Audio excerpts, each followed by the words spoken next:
Anyway, that's all I got for this week. David, what you doing? I've got a couple things this week, so of course I'm always playing new board games. What? I know. Well, the thing is, we've got the best of 2016 coming up, so I'm trying to make sure I get through all those games that came out this year. I was actually honestly thinking about that because I'm like, I play video games, but I haven't really played a lot of video games this year. Yeah. But I'm like, we're not a game review podcast, so true. I don't feel bad. Right, no, we haven't seen every movie. And We haven't seen every. it's our exactly. best. It's not the best. It's our best. Exactly. But this week I got a new board game that just came out. It's based off of an old game called Arkham Horror. This is the card game version. So you have not played this, but you had a chance to play Eldritch Horror. Eldritch Horror, yeah. So Arkham Horror was this original game that came out many, many moons ago, and it's a H.P. Lovecraftian, Cthulhu mythos. Very heavy. Very, very heavy. Lots of intricate rules, and it took a long time, but it was a very, very popular game. Very thematic. Feels like, it's got all that great Lovecraftian stuff if you like the world ending, and it's 1920s and 30s, and a pact and they kill your character. Yeah. So that game was very popular, and then a bunch of years later, essentially, the designers and Fantasy Flight worked to create Eldritch Horror, which was this kind of streamlined, globetrotting, same kind of thing. It's a little bit bigger of a conflict because it's globetrotting versus just staying in Arkham, but it has the same kind of feel. And then that was very popular, but it still is a lot of components and a lot of rules and a lot of minutia inside that game. Yeah. And it's heavy, but it's not as heavy as Arkham, right? And so then they were like, well, that's still too heavy. Let's parse it down more. And that's what a lot of good games that are coming out now are taking mechanics that were popular and are robust rules, and they thin it down, get it down to its essence. Everyone likes to play those. You have a lot of fun playing these really big, heavy games, but sometimes you don't have the 6 hours it sometimes feels like that you need to play some of these games. Well, there's some games that I'm like, hey, I'll play with you. Do you know how to play? And it's like, no. It's like, okay, we'll play something you know how to play. There's almost a point where it's it takes an hour and a half sometimes for these really heavy games. Right. So this is the Arkham Horror, the card game version. Now, this is again it's very similar to the original game in a lot of ways, but in Eldritch Horror in a lot of ways, it's a cooperative game. So you're all working together. You can play out of this box. It includes 3 campaigns, which are all tied together, which is fantastic. Story is great in these games. Me and my wife had a chance to play the first 2 campaigns, but what it does really well is it keeps the feel of a big board game. You have lots of locations you can go to. You have lots of options, which is kind of the point. Like when they're doing it right, that's how it should feel. But because it's cards, it never feels overwhelming, and the rules don't feel robust or verbose or anything like that. They feel streamlined and succinct.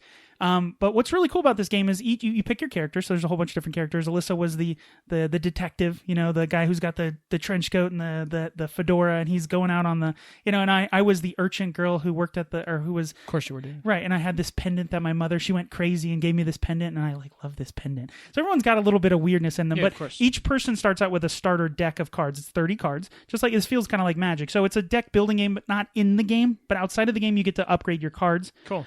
So you start out with things like I get a switchblade, or I get my pendant will give me special. You take it to the next mission too? You take your deck to the next mission. Cool. It's very cool. So it's got that upgrading video game feel to it. And so what you're trying to do is, solve riddles and solve clues within the game to ultimately try to figure out. In the campaigns we played, there's this woman who's like a zealot who's trying to bring back this ancient evil, and you're trying to, of course, stop her and interrogate people who are in that cult to try to find out things about the bad guy and what they're trying to do. It is very hard. Just like Eldritch Horror. Yeah, just like it is a difficult game. It's about picking your moments, and you don't want to fight everything. Like my little girl, she has the ability to she has very high agility. So I do this thing where I basically evade people. So I always think of Resident Evil. Sometimes it was the best medicine was to just move or run away, right? And they're shambling slowly, get the heck out of there. And Alyssa has, she's a cop, so she's goes in there, bah, bah, bah, bah, bah, so it's very cool. Each character has its own kind of unique deck and unique abilities. It's a lot of fun, and because it's a card game, it just feels easier. The barrier of entry on this is far easier, and I have loved it so far. I really, really would encourage people. Now it's an LCG, which means living card game, where they're going to come out with an expansion. Of course they are. But the deck of cards that you get, it's not like a collectible game where you get a pack and you don't know what you're going to get. Everybody's going to be able to get the same thing. And this campaign is supposed to run the story. The narrative is going to run through all of these different events. So you take the same game, the same deck or whatever. You got that's really cool. Yeah, and so each DLC. Right, exactly. And characters have certain weaknesses. So mine is being all alone, right? So if I pull that card, something bad happens, and it's always in my deck. And if I get too much it's called sanity or horror. If I see too much horror and then I get a permanent like PTSD. So later on, I get horror. I start I start the game with more horror or more damage. So I can't recommend it enough. It is absolutely fantastic. If you don't own Eldritch Horror, if you don't own Arkham Horror, check this one out because it's really cool. If you buy one copy, you can play up to 2 people cooperative. It's even good single player, which is really cool because it's hard. Like it's most board games that are single players, in my opinion, some of them are just how high can you score? It's not like the board versus you, it's just how efficient can you be, and that's okay. But these games are great because like you will probably lose and you will hold on for dear life, and that's what makes it interesting. Just get some friends, come on. Yeah. Now if you buy two copies of the game, you can play up to 4 people. Basically, the reason why, well, the decks are like some cards use the same cards in the deck. So if you buy the game twice, then you can have people mix and match, and you get to pick. Like you don't have, they have starter decks, but you can pick what you want. Like if you want, they have like a stray cat who can come and help you and like distract the bad guy, like meow, and run away, and then it'll look that way, and then you can run past it. Like it's all very thematic. The artwork is absolutely amazing. The last thing I want to say is like it doesn't have dice, but it has this really cool mechanic where you put all of these modifiers because it's a test. It's like skill test. Oh, you need to get over 4 and you have a 3, so you can buff it with this card or that card. And then you pull from a bag that has a bunch of chits that have like -1 or 0 or +1 or different things. So instead of rolling a dice, which makes it more portable and also lowers the cost of the game. Which I think this game right now is only about $25-$30, so it's worth picking up. It's again, very, very cool. Even if you don't like Cthulhu, the mechanics in it are good enough. So that's Arkham Horror, the card game. You're gonna talk about the year end, maybe, David? That good? Potentially, it's on there. It's moving up on BGG quickly, and I think it should because it's an excellent. A lot of people want to experience those games, but there's not anything that flavorful and that thematic. That's what I'm saying. Easy, it's easy. Yeah. The other thing, I played a couple video games this week. I want to talk about one. We are giving away a copy of Hyper Light Drifter from Heart Machine. Mentioned that last week, yep. Yeah, we talked about it last week. So I played a bunch of it. I have played it before, but I pretty much am like right at the end. And this game is freaking hard, man.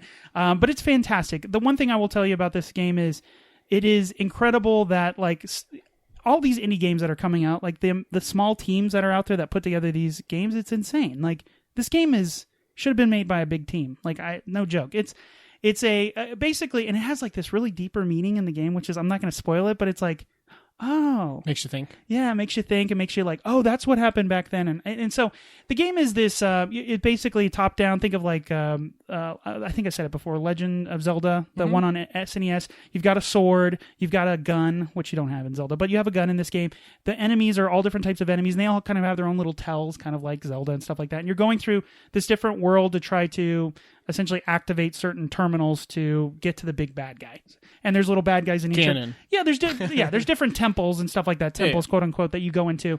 But it's got a lot of collectibles, a lot of secrets and stuff like that. But the gameplay is just so tight. Like when you lose, it's one of those games that's brutal, but when you lose, you're like, I know exactly why I lost because I suck, right? It's not, you know what I mean? It's not random. It's like, like I think of like Super Meat Boy or Splunky, where it's just like, it's brutal, but it's like when you hit it, when you actually get it, you're like, no one's done this. Me and the developer are the only 2 people who actually did this, right? It's that hard. Yeah. And there's like moments where they just put you in an arena and there's just tons of guys around you. And it's just, it's so much fun. You use the sword, the knife thing. And what's cool is as you kill enemies, your gun keeps getting more bullets, gets energy for it. So it's like slash, shoot, slash, shoot, slash, shoot. It's like good combos. Oh, awesome combos. And you upgrade your gun. It gets this like spray ability. It feels like Contra. Like I can't talk highly enough about this game. You got to check it out. I think it's only like $10 on Steam. Or if you enter in, you can win a contest. That's right. If you enter our contest, you have a chance. We have 3 copies to give away. So, and it's cooperative. Now I know you were going to pick it up and maybe we'll play it again cooperatively. The thing I want to play cooperatively because I almost wonder if the difficulty scales or if it's just like I want to make it hard. I want to do like legendary on this game. Like it's so hard, but it's a very, very excellent game. And like there's limited health. Like you can't screw around. There's a lot of save points, which is excellent. Like if you're going to make a game this difficult, make sure there's a lot of checkpoints. Like don't make me. Because then people will just stop playing. Right. And there's been a couple moments where I was like, put the controller down, take a couple breaths, step away, just go. It's gonna be okay. You'll get past this part because like it's one of those games where you're like, one guy's left. All I gotta do is kill this one guy, and like he just hits you, and you're like, I gotta go back into this stupid arena and kill all these guys again. But it's a good kind of struggle. Yeah. So that's Hyper Light Drifter. Definitely check that out. It came out this year, so another potential top 2016 game. I know. Like I said, I'm trying to squeeze in all the good stuff here at the end. Plus, like I want I want the year to end well. So I don't want to seem like too negative, I guess, at my own whatever. But I feel like I don't need to play any video games because I already know my number one. Yeah. Well. That's true. All right. So now that we got through What You Doing, we've got a review for you, and then we've got Pinnacle. Yeah, Pinnacle of Filmical. I love that stuck. It's so dumb. But anyways, let's go. Because we're dumb, David. I know. Well, let's talk about our standard review this week. This week we are going to review the HBO original. What does he say at the beginning? HBO original. Well, yeah, it's not a TV show, David. It's HBO. It's HBO. We're gonna give our standard review of season 1 of Westworld. It just recently ended. Be aware, we are going to spoil the hell out of this, and this show is full of surprises, just like any HBO show is.